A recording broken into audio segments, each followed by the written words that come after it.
Your Partner in Success Radio is a free business podcast with host Denise Griffiths. It's all about great stories, conversation, and context to help you move your business and life forward with actionable tips and advice from her guest experts. To listen and subscribe, just find us on iTunes, Google Play, or wherever you consume your podcasts.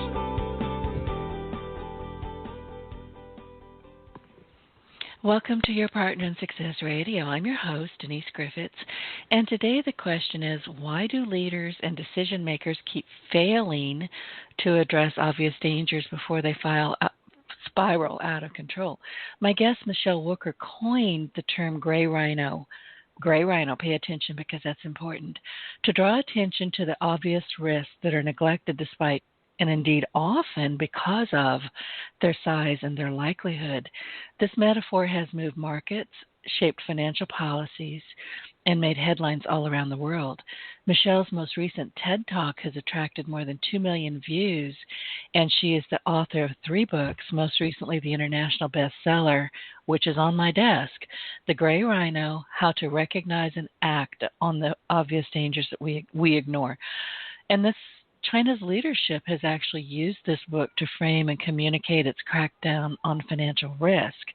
Now, as a former media and think tank executive, Michele is the founder of the Chicago-based strategy firm Gray Rhino and Company, and she speaks regularly around the world on risk management, macro strategy, macro strategy for crying out loud, and decision making. It's Friday. It's early there. It's Friday. It's early. I'm not going to even tell you how tired I am, but I'm so glad you're here. And before I finish whining, I need to tell you that Michele has been recognized as a young global leader of the World Economic Forum and a Guggenheim Fellow among many other honors. Michele, bear with me. I'm sorry. It's been one of those weeks where you wake up and go, am I alive? Did I make it? But here we are, and I'm so glad you're here because you're going to pull me, as the brilliant person that you are, you're going to pull me straight out of my funk, and we're going to have a good time. We are. So no pressure there. Just you're on your own here, though. So I'm not normally this goofy. I am actually kind of tired. So listen, before we get started, tell people about yourself. Anything that's important that I may have missed.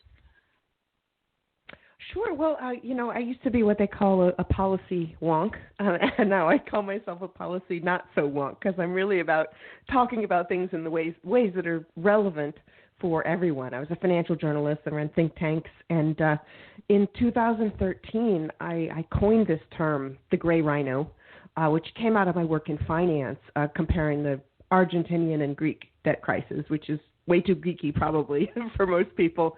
But, in one case, they had an opportunity to pull things together, and instead Argentina had this chaotic default and crisis and took 15 years to sort out. And Greece actually sat down and sort of got things together. So I really wanted to know what's the difference between countries, companies, leaders, and I found actually even individuals have really embraced this concept. But what's the difference between people who see the big scary thing coming at them with the horn pointed their way and do something, and the ones who don't? And, I wanted to talk about this in a way that was really accessible because I think most normal, sane people's eyes probably glaze over when they hear about sovereign yield curves and credit spreads. But I wanted to talk about it in a way that was really relevant for companies, for other policy issues. So I pictured this big, scary thing coming at us, which is the horn, the rhino. That's where the rhino came from. And then I realized that when we're kids in the zoo, we go and they tell you this is a black rhino and this is a white rhino, but you look at them and they're actually gray. So you're like, why are they calling it something that it isn't? And that seemed to really reinforce this metaphor that we are so much more likely than we want to admit to not do what we need to do about the big problems that are facing us.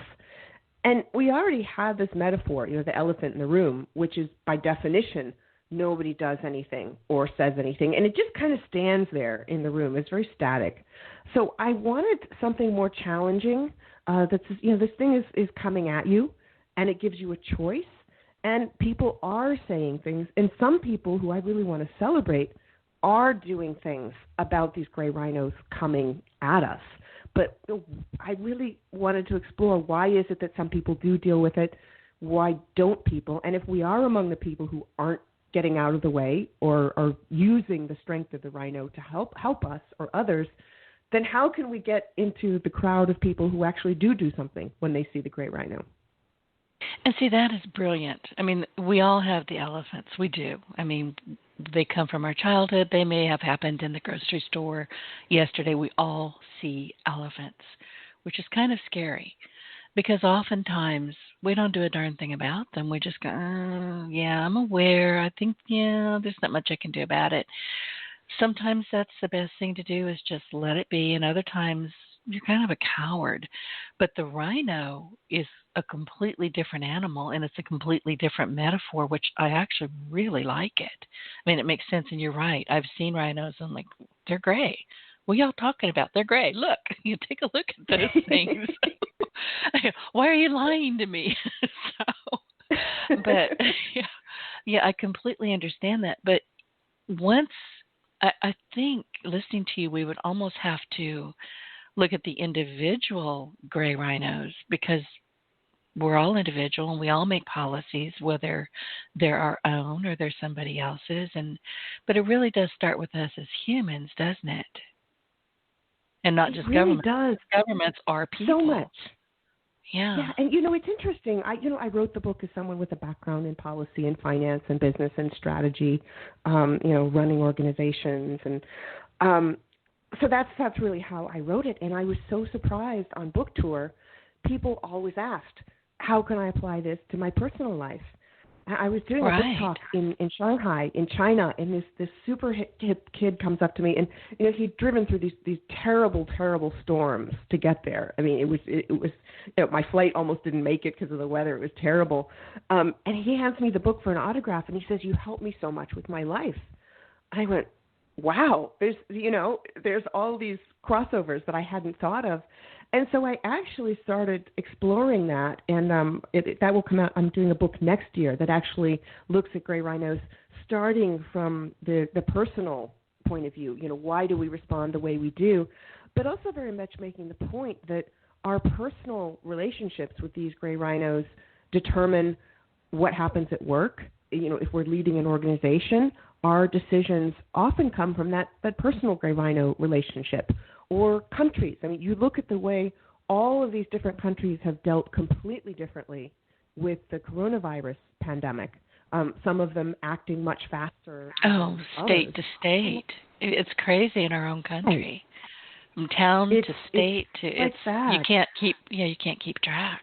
Yeah, and it's been amazing to me because I've of course traveled all over the world talking about the book, particularly in China and across Asia, where people just instinctively get what I'm talking about. They're much more focused on risks and long-term thinking, and of course, their governments are more technocratic and more hierarchical, so they're able to act much faster on that.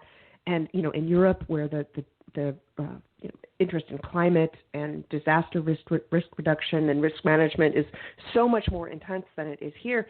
And I come back to the United States and I'm like, when are we going to get with the program?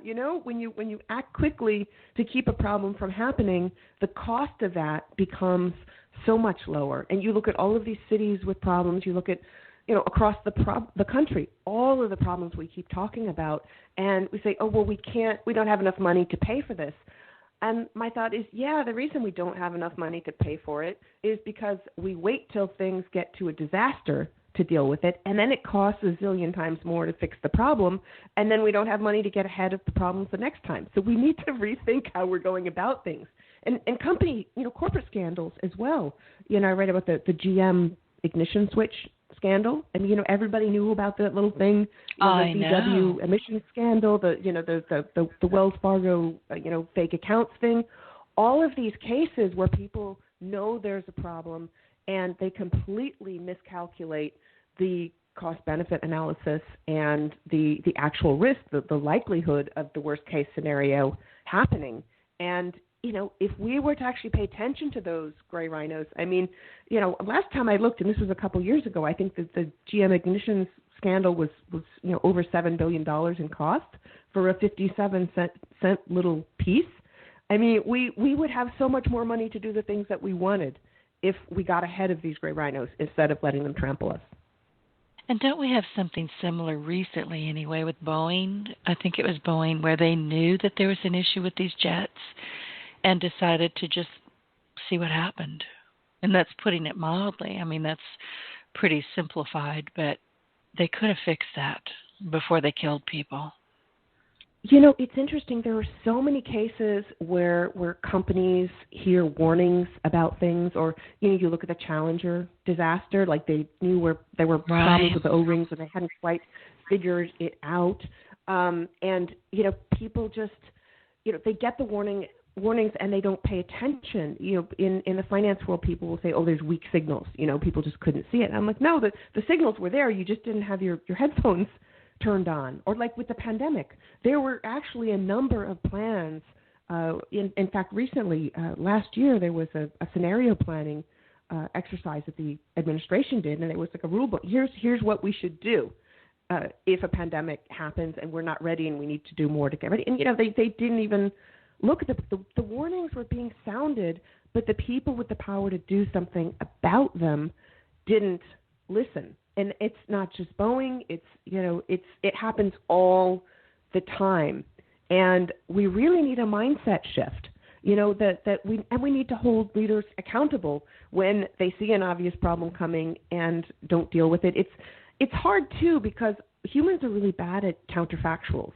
We can't think very well about how much we would have saved if a disaster didn't happen. So you only, praise someone for cleaning up a mess, and you don't praise the people who take the hard decisions to keep things from getting worse. You look at George H.W. Bush when he looked at the numbers and said, we've got to raise taxes to balance the books, and that was the end of him. He lost his election, and a lot of people blame it on the taxes, that, it's because he raised taxes. But, the smart people who I talk to say, no, it wasn't that. It was that the economy didn't turn around quickly enough.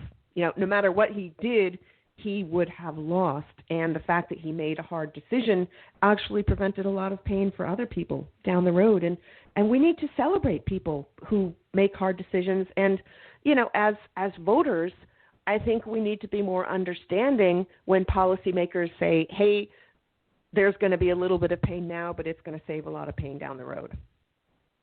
Well, here's the thing, and I agree with you. It's hard to step back and say, okay, I see what you're doing. I think it's even harder for the people who are making these difficult decisions to explain why they're doing it. And let's take that a step further, because right now, well, it's been going on for a while, but now I call them keyboard vicious people. I call them something else entirely, but we're on the radio. Not FCC approved. No. But the thing is, people will jump on their keyboards thinking they're anonymous. They're not, and just spew whatever is at the front of their brain, which often is not the thing you should be saying. Stop, think, study, and then talk. We don't do that, most of us. And it's getting so nasty these days that I can almost understand why policymakers, why politicians, people who are running companies, individuals are going, yeah, I'm going to sleep on this and wait until tomorrow. It's going to go away, right? I mean, it's almost like we're being forced into a level of cowardice that I've never seen before. It's true. Well, and this, I'm going to sleep on it.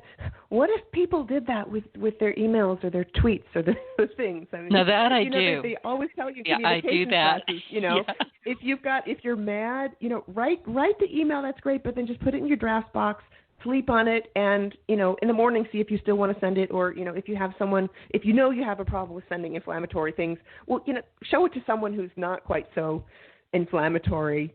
But the gray rhino, I hope can help with that kind of thing, because it focuses attention.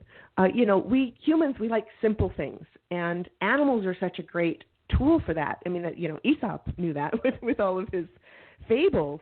But when you can get an image in your head that focuses you on what things are really about, not all the policy or your business analysis minutia, but the real emotional connection, like imagine this big thing charging at you with the horn. So what I try to do is to encourage people, and I do a lot of workshops with businesses and trade groups around this, is to get people to imagine, okay, close your eyes. What's your gray rhino? What's the problem that your business is facing? And often there are several of them. You have to prioritize. In some cases, you've got to deal with a couple of different things at once.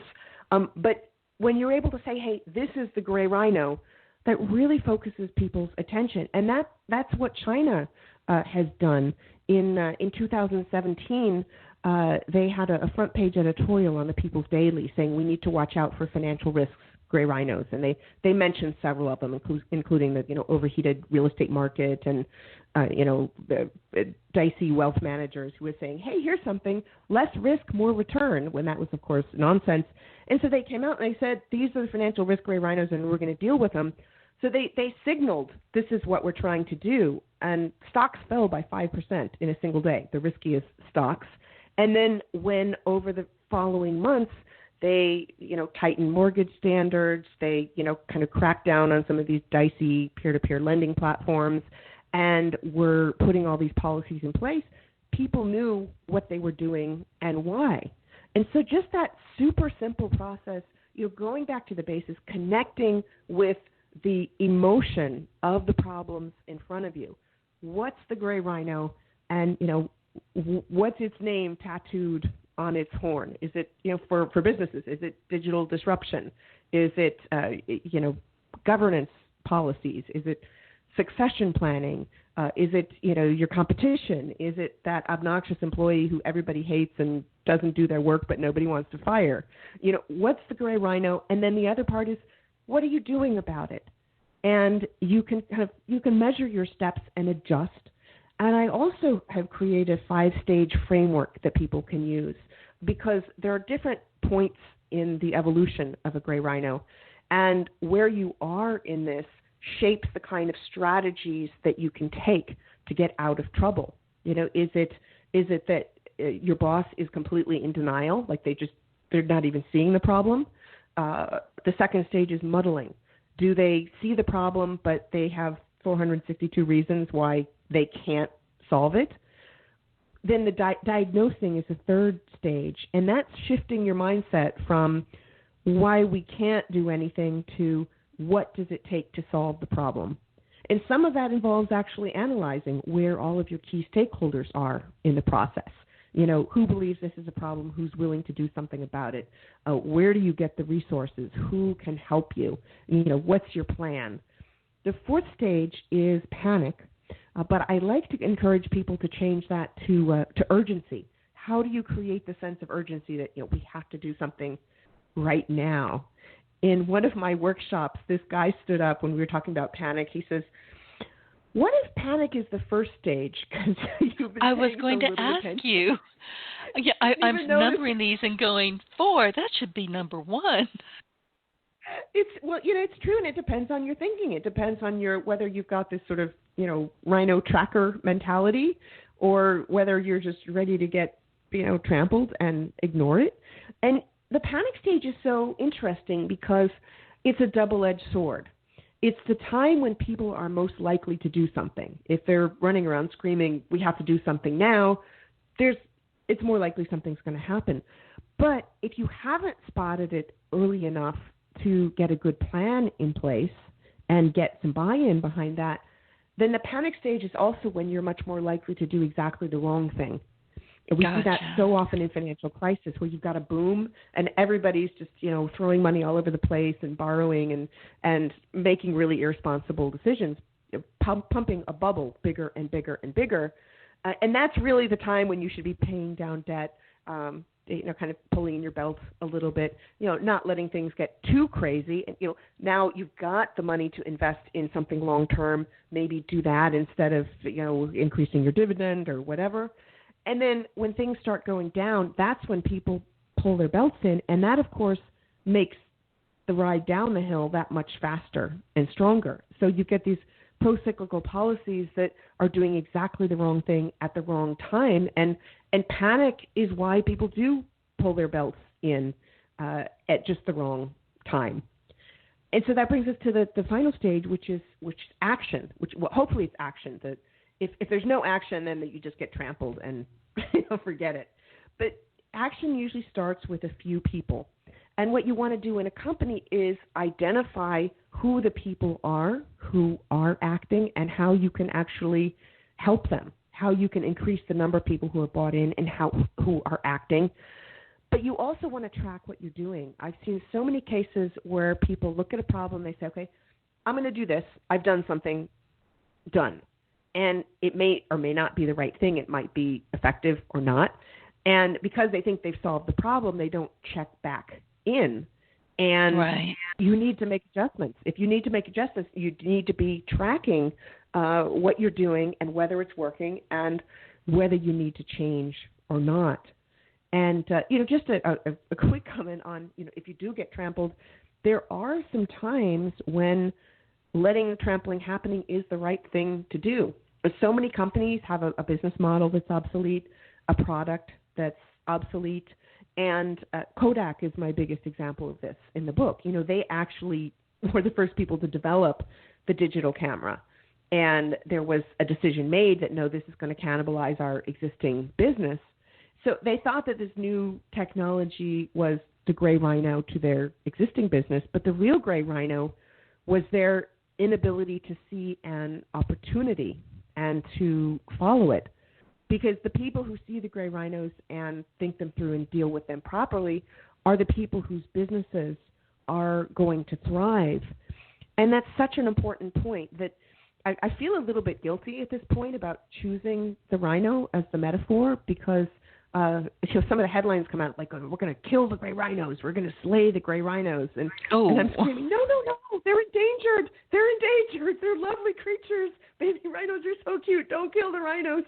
So, but, I think of it more as, taming them or wrangling them because they really are value neutral.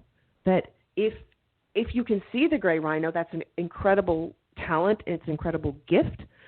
So much of innovation is about seeing a problem and solving it. I mean, pitch decks to investors. What's that all about? Define the problem that your company is trying to solve. That's really what gray rhino thinking is about. And some people are more motivated by fear, and other people are more motivated by potential or even greed. And so you really do need to see the rhino from both ways, that the gray rhino is your friend, but if you don't make nice, it's going to trample you. And see that, I understand that. Look, I've had so many gray rhinos in my life, and, I've made decisions that I knew were the wrong decision. They may have been something to do with finances or emotions, or just because I was having a stompy fit. Who knows? And, the ones that I saw coming, I knew that I had to fix them, and I didn't, are the ones that haunt me to this day. Because so many people. I knew, and I didn't do a darn thing. And what I did do was wrong. Drives me nuts. Part of the concept, too, is that you have to be a little forgiving of yourself. Particularly in the United States, people get very, very defensive. They go, I see the problems. If I see an obvious problem, I'm doing something about it. So what do you need to write a book about that for? And people get very defensive, and they beat themselves up often for not having done the right thing.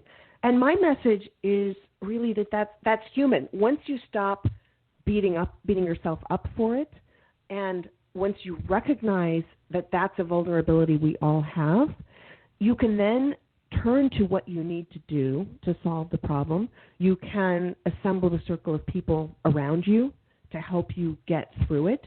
And if you don't do everything perfectly, if you don't completely solve the problem, but maybe make it a little bit less worse, if you make mistakes, you can say, hey, that's okay, but I'm going to learn from these mistakes and I'm going to do better in the future.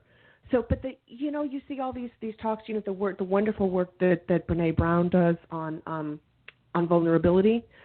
That's a very key part of this project too. People say, who should read your book? And of course, I say, CEOs and anyone leading a team, anyone with a job or a life who has gray rhinos to deal with. I've found that the audiences that have gotten it first have been the ones most sensitive to those sort of things, particularly across Asia. But the people who would benefit most from the book are the ones who have that defensiveness. The people who don't think they need the book are actually the ones who would benefit from it the most.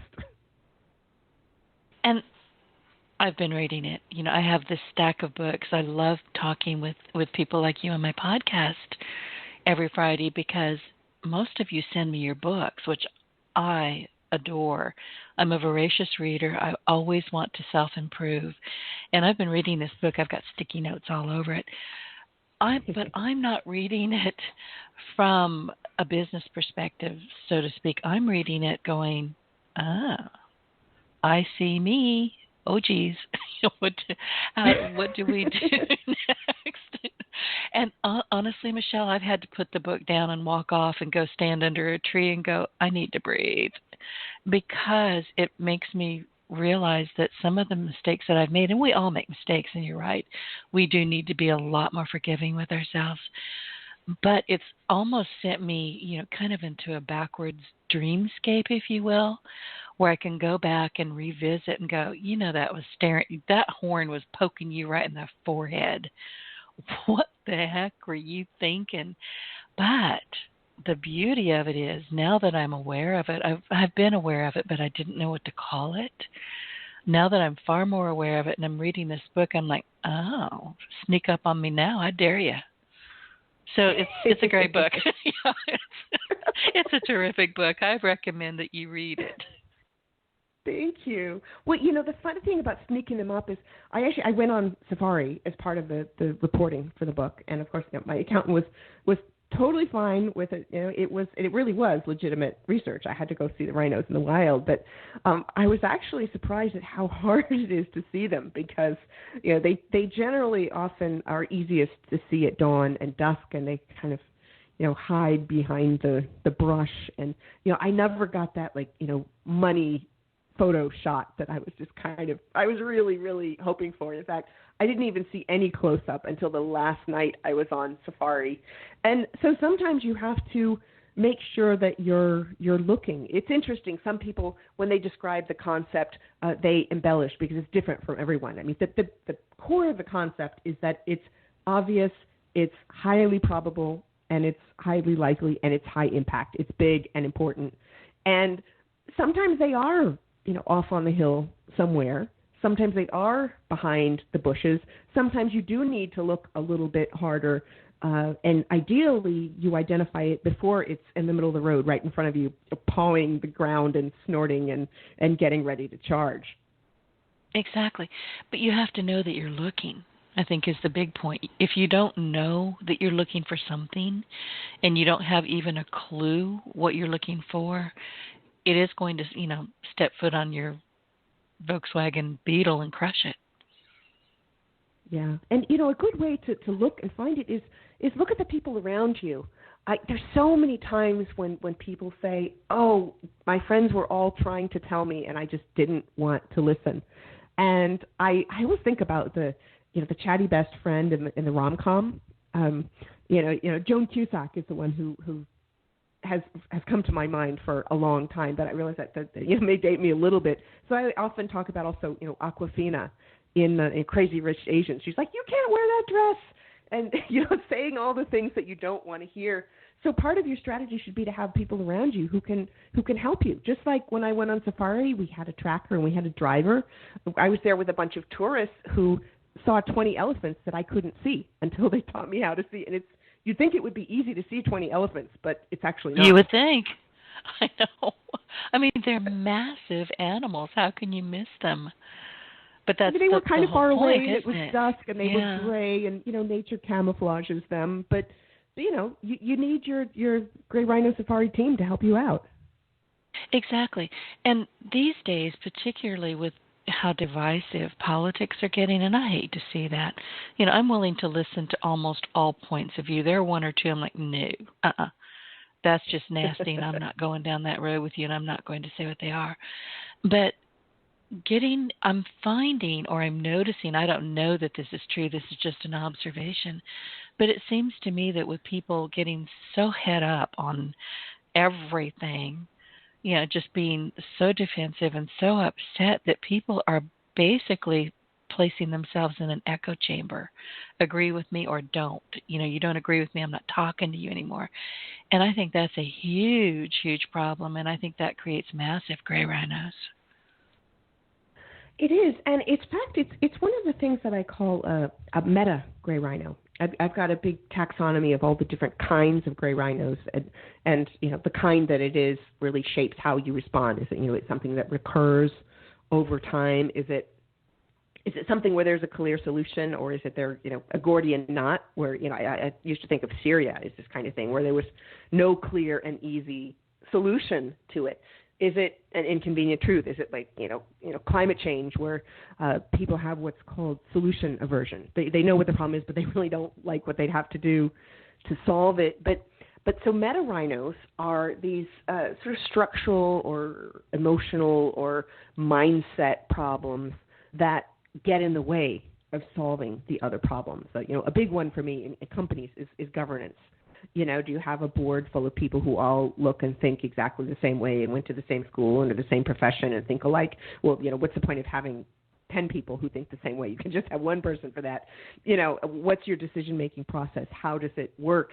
And this polarization, this willingness to be taken in by misinformation, this lack of critical thinking, this unwillingness to see people different from you as still having some things in common with you, I think that's the biggest meta rhino for the United States right now. And I agree. The challenge is how do you fix that problem? And it's not easy. It's a mindset shift for a lot of people.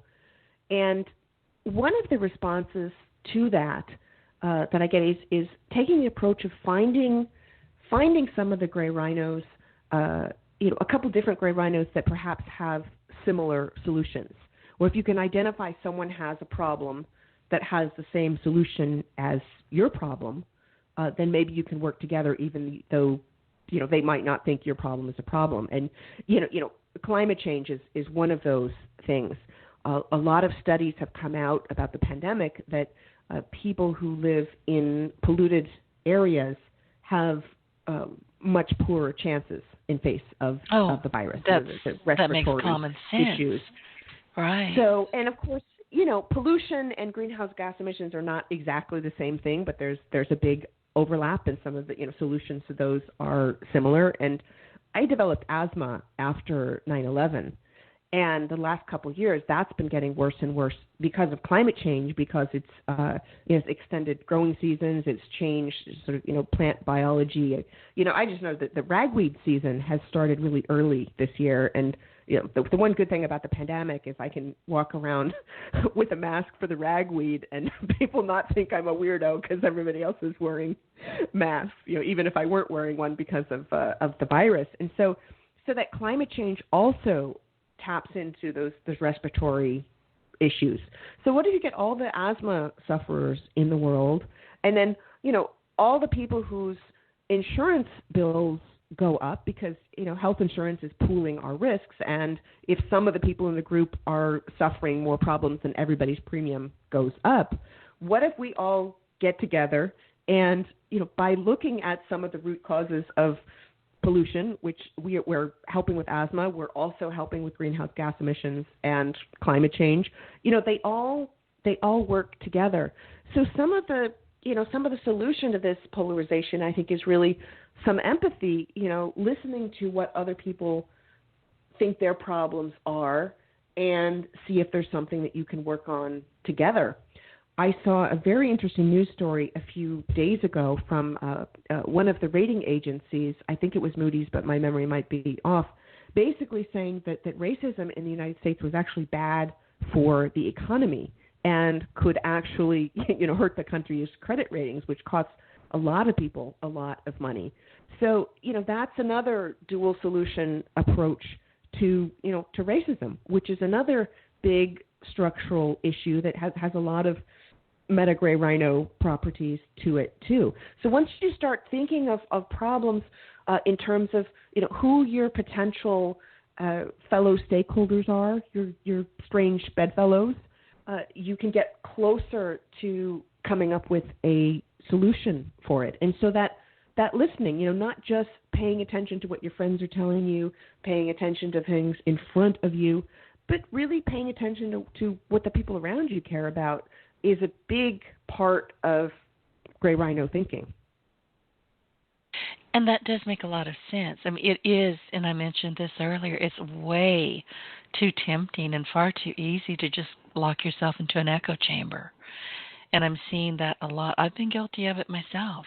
I get over it quickly. But I'm human. Sometimes I don't want to hear this garbage. Everybody just shut up. Tell me what I want to hear.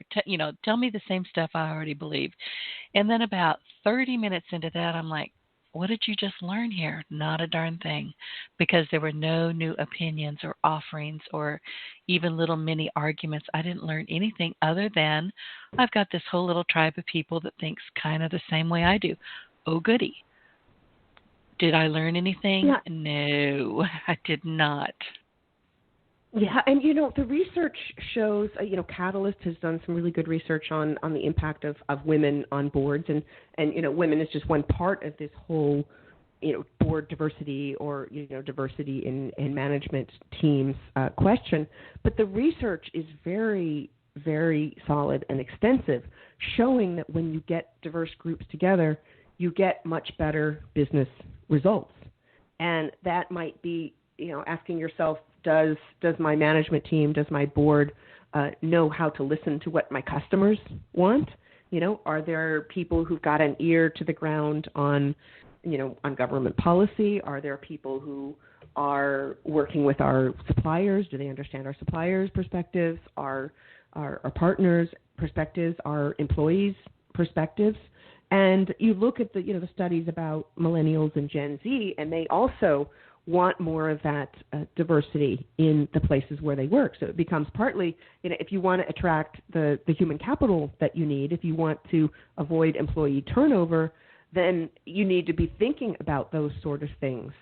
And some of the research does show that it may take a little bit longer to get to a decision, because it takes more time to take into account more voices, and there may be some people who who have a learning process in that, but that extra time is worth it because you come up with much better decisions. You are much better at risk identification and management.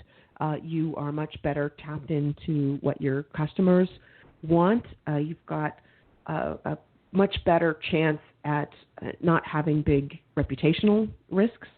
So that listening, that diversity, that empathizing with other people, and that getting along is such an important solution to many of the problems that we're having. And I hope that more and more people recognize that. I was in the grocery store at the beginning of the pandemic and overheard someone talking, saying, after the election, my family, the pro-Trump and the anti-Trump people couldn't even talk to each other. They just refused to talk to each other. And he said the one good thing about this is that they're actually talking to each other again. And sometimes crises can bring us together in such a way that it does help us solve some of the problems. And the biggest problem the country has right now is that inability to talk to each other. Oh, no kidding. There's one thing about diversity, or mandated diversity is what I'm going to call it. You'll hear politicians or even, companies saying, okay, our next person is going to be a black woman. Why? Why does it have to be a woman? Why does it have to be a black woman? Why aren't you choosing the best possible candidate for whatever, she could be green with chartreuse stripes. I don't care. I'm looking at the person.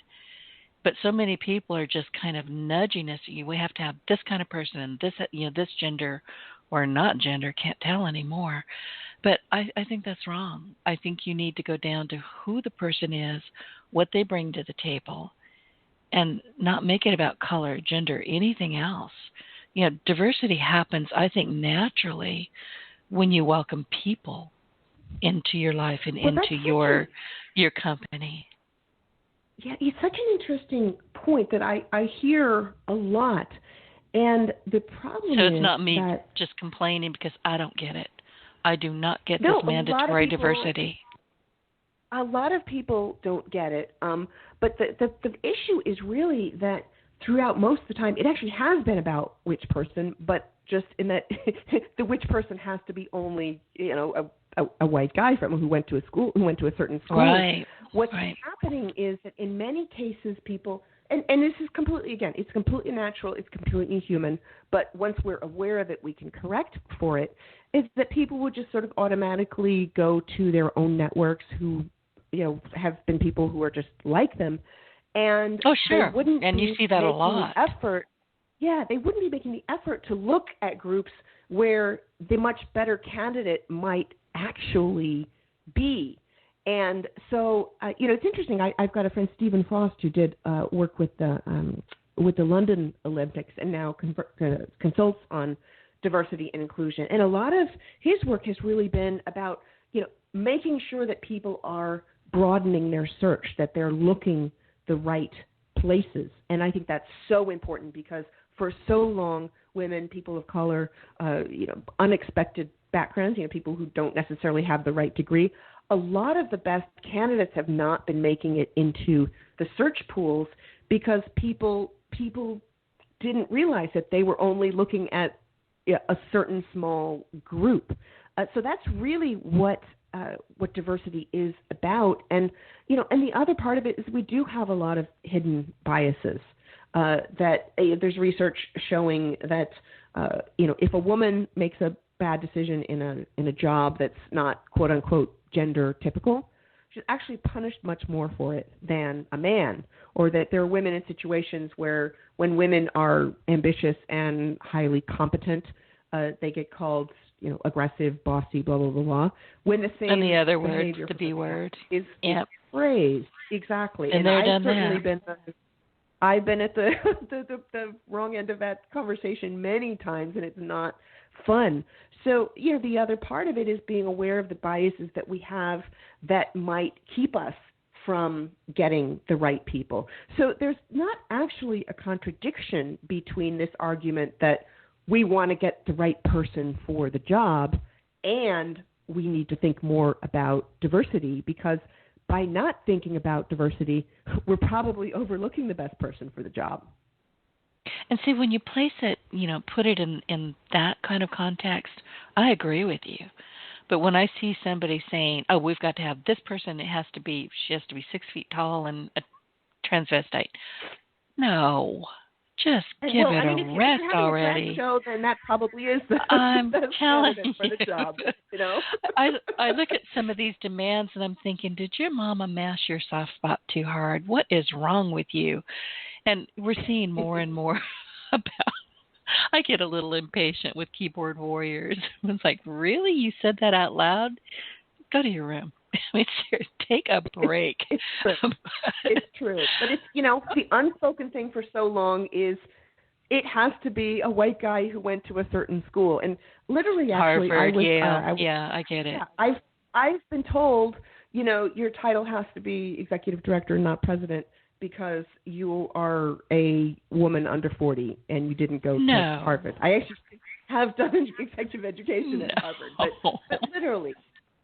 But the best thing about it is that the person who said that later became my biggest champion and supporter, and I think the relationship and friendship that I've been proudest of in my entire life. But it started out badly. Or almost badly. People can bridge those differences, and And sometimes it's a matter of getting out of your comfort zone. Thinking, is the way I've always done things the best way to do it?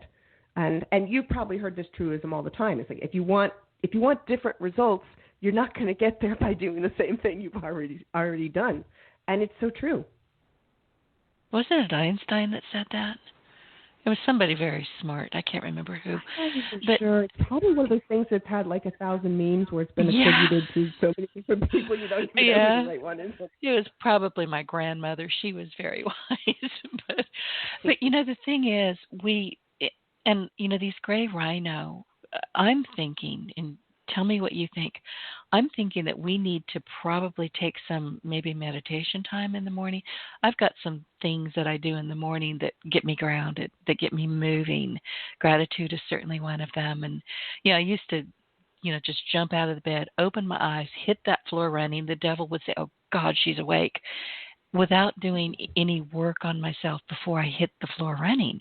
It worked for the longest kind of time, but I wasn't really self-aware. And I finally became aware that I was just doing a lot of things by rote. I didn't see the gray rhinos. I didn't see things where I could sit back and go, all right, let's think about this. So now I'm thinking that I need to put into my kind of daily, it's not a meditation. I have a monkey brain. I can't meditate. I either fall over and drool, or I just, start making my grocery list. It doesn't work. But I'm thinking if we were to take the time each morning or at some set point during the day and say, okay, what is my gray rhino? Am I looking at it? Is there one today? Have I overcome the last one that I identified? What do you think? I urge people to do that so much at whatever interval is helpful for them. I, of course, ask it to myself a lot, and I'm actually looking at my desk. I've got a beautiful carved rhino that I got in South Africa. So of course I ask it a lot. And then the question is, I think your point about did I solve it? What's the next one? I think that's so important because they do change over time. And I think that when you feel like you've tamed the rhino, that you can go back to that one, every 6 months or every year, just for a little check saying, is this still an issue? But once you've solved one, go on to the next one, and pretty soon you get this whole crash of solved rhinos. But coming back to them often is important, even though not all of them. I mean, for me, it's been health. I mean, my whole life I've just pushed things way too hard. I remember going to graduate school, having a 35-hour-a-week job, budgeting 6 hours of sleep a night. On my midterm breaks, I was going and, reporting on, I went to Haiti, reported on the coup, went to El Salvador, reported on the end of the war, and, doing this crazy stuff. And I finished graduate school and then took this really intense job and was writing a book and was at sort of the end of this relationship with someone who's Argentinian, who all my Latin American friends say, "Oh, I'm so sorry." It was a sort of high maintenance relationship, and one day I burst out crying, and I had absolutely no idea why. I was like, "You're so stressed. You're not taking care of yourself." You're like, I really wasn't paying attention to the health things, and at some point actually ended up with chronic fatigue syndrome because I just exhausted myself. Literally, I worked myself sick. And so, I took a 6-week medical leave, and I kind of got back on track. And I did end up quitting my job and, doing some things that were more fulfilling. But a couple years later, I was sort of, back in the finance world again. And, I did some really intense work for a while, and then just started burning out on it. And I started having, physical symptoms again. And it was because I had stopped paying attention to this big thing, which I now know is a lifelong thing. Which having a dog is, I think, the biggest cure. But I pay a lot of attention to what I eat, how much exercise I get, how much sleep I get, and my dog reminds me if it's been too long since her last walk. So there are some things that will be chronic and recurring, and you just need to realize they're there all the time. And check with yourself on regularly. And there'll be other gray rhinos that will be temporary, and once they're solved, then they're solved. So being aware of that is important. And, I think in general, any sort of daily awareness is important. One of the things I write about in the book is having a long-term outlook. And a friend at a consultancy called 100 Years sent me an hourglass for 15 minutes. I want one of those. Take some time. I've so always awesome. wanted an hourglass. It's so beautiful. This one says 15 minutes, and it basically reminds you to spend 15 minutes every day thinking about long-term, thinking about the future, not just staying in the present, but stepping back. And that long-term thinking is so powerful, and it actually really improves your present, because once you've solved, or at least, addressed, gotten down to a dull roar, some of the long-term problems, it takes a big load off of your everyday headaches, and it's incredibly powerful. So highly recommend that. Set some time every day to think about your gray rhinos, to think about what you want to do for the day. You can set some intervals, every day, every week, every how often. You put it in your calendar to step back and take some time to think about the really big things that are going to run you over if you don't deal with them. Exactly, and health is one of the biggest things. Look around us. As a populace, we are obese. We're big, unhealthy looking. Look, I live in the deep South. You can put gravy on anything here, and it's edible. I'm telling you, you could eat a notebook. It is, the food here is so good. And I have to be really careful. I love, love, love to cook. It's a very creative part of what I do. And I'll tell anybody who listens, you live in the deep South, you cook with butter. And if you hate your husband, you really cook with butter, because it's not detectable as a murder weapon at autopsy. So, you've got to really watch what you're doing. So, health is, I think, one of the biggest things that we're overlooking. It's like, I'll lose weight tomorrow. I'll go I'll go for a walk tomorrow. I've got 2 dogs. I walk. I have to. Yeah, and I just got this one dog 2 weeks ago, and it's a process. She has not been trained. She doesn't have manners, and I keep looking at her going, what are we going to do? It's just, I've got to fix this. My other dog is the gold standard of dogs, and I keep looking at her and say, train that dog. I got her for you. She's your dog. Fix her. That's not working. But yeah, you're right. I think health is the biggest thing that we need to pay attention to, and we don't. If looking at people in Walmart is any indication, we don't. It's so hard. And, think about health that's really a matter of changing habits day by day. You don't see big results quickly. No. For and me, that may be it. I write about it. Yeah, but it's interesting. So I read a little bit in the book. So I have celiac disease, which has all sorts my of, friend does too. Wonderful. It's awful. It's the gift that keeps on giving. But apparently, people who have celiac disease tend to have gum problems, and I still haven't gotten a good explanation for how that works. But so I've had gum problems, and of course, you go to the dentist, and they clean your teeth, and they feel so nice and squeaky, especially after they polish them with that little tool with the mint, and you feel great. And the first week you floss every day exactly the way you're supposed to, and the next week you kind of maybe skip a day, and then it goes on and worse. And then, you're supposed to come in every 6 months, but, life, and you put it off, and it ends up being more than that. So I was getting that, come in more often, floss better, lecture every time that the dentist gives you, and that they give everyone, and most people blow it off. And then I had to have 2 gum grafts. My teeth are so important. Look, I'll tell you, the things that you learn in childhood that stick with you for the rest of your life. I realized when I was about 5 years old that dentures creep me the hell out. I don't like them. All of my life, I'm like, it was unfortunate for me that nobody, that people had pretty good teeth in my family, so I didn't see that. But I don't now want those. I go.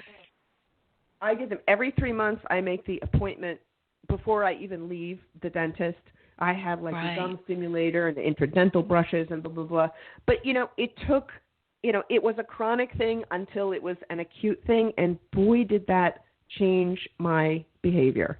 And, it's the story that people really, really relate to because everyone, well, few of us, like, you and I don't anymore, but it's, so many people have that same experience, with the dentist. They know what they need to do, but because they haven't experienced a big problem themselves, they don't deal with it. But when it hits you, if you recover, boy, does that change. Or you look at, Bill Clinton and the cheeseburgers and the French fries, and, he's vegan now and he lost a lot of weight, takes much better care of his health. And a lot of people go through that. I have other friends who've been, like me, very workaholic, and then got hit by an autoimmune disease, some sort of big thing, and had to basically completely change their lives to save their lives. And it took that big crisis to make the change. And the point of my work is to help people to make that change before it's possibly fatal. You have to look at it. Look, my brother is a double lung transplant patient. He's 7 years into that transplant now. And he is the one of us who is the energizer. We're all workaholics. It's just a family thing. And I'm a highly committed introvert, which means I'm working all the time. I sent my sister a text at 3 a.m. She's in California, 2 hours, behind me. 1 o'clock her time. She said, "Why are you awake?" What? Why are you awake? You should keep that sister. She's great. I'm telling you. It's like you may want to back that one up, girlfriend. But, it's just watching him, because I'm actually really healthy, thank goodness. I think being an introvert, I don't catch other people's cooties. That's my thinking anyway. Me too. I've been doing great with the pandemic. Yeah, I'm fine with it. Nothing has changed for me. I got my home office. I'm finishing the new book, so I'm like locked up all the time anyway. I'm doing great. Go introvert.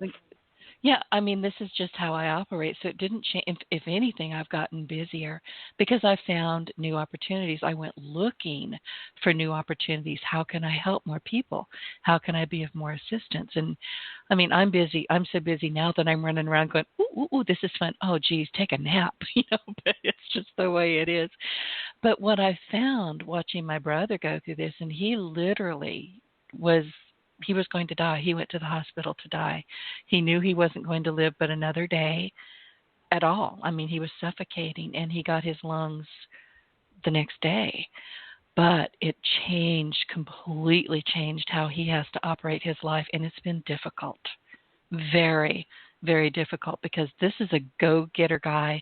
He wants to be on the roof. He wants to be in the basement. He wants to fix your tires. He's just one of those guys. He's go, go, go, and now he can't. And he's looking at his own rhino right now because he has to make some changes. Very difficult to watch him go through this. But if he wants to continue to live, he must. No question. Yeah.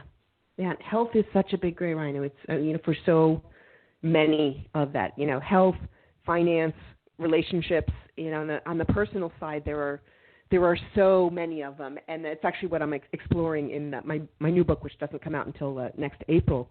But, really looking at some of those personal behaviors and how our personal gray rhino habits intersect with the business decisions that we make, with the cultural influences, with the decisions that our countries and our communities make, and how that affects the planet. So it's really interesting how these behaviors all fit together. It used to be that you were one way at work and you were one way at home, and it was to succeed at work, you had to just let all the home gray rhinos get trampled. And there's a much bigger understanding now that it doesn't work that way. Is that if you don't pay attention to your gray rhinos at home, you're going to screw up at work too. You've seen all the CEOs who've been kicked out over the past year for bad personal behavior, whether it's Me Too issues or other things, and it's you can't ignore them anywhere. And I'm glad you sewed that up so beautifully, because it is. I think we start at home. We start with who we are, what's in our heart, what's in the way we behave, and then we take that out to the much larger world. So thank you for that. Oh, thanks for getting it. That's always what makes me happiest when my ideas resonate. Oh, very definitely. And listen, you've mentioned your new book a couple of times. You've got to come back when that book publishes. I will definitely do so. So I'm just sent the draft off to my editor, waiting for the feedback. But knock wood, it'll be out next April. So I will definitely circle back around that. Definitely keep in touch. Well, listen, before we are out of time, that went really quickly. Where can people find you, Michele? You can find me at thegrayrhino.com with an A, or at Wucker.com, which has my earlier books on it as well. Wucker, Wucker. Perfect. Michele, thank you so much. It has been fascinating speaking with you, and I've really enjoyed the conversations, even though at the beginning I was thinking, I can't put a sentence together. This is going to be interesting, but we managed it. I had so much fun, too. Thank you. Oh, it's my pleasure, and I thank you for all of the wonderful advice that you've shared with our audience. So before we say goodbye, I would like to remind our audience to be sure to look for us in iTunes and honestly anywhere else you consume your business podcasts. Just look for Your Partner in Success Radio and take us along on your success journey. Thank you, Michele. Get your voice heard. If you would like to launch your own far-reaching podcast, contact Denise Griffiths at yourofficeontheweb.com and go to the podcast tab.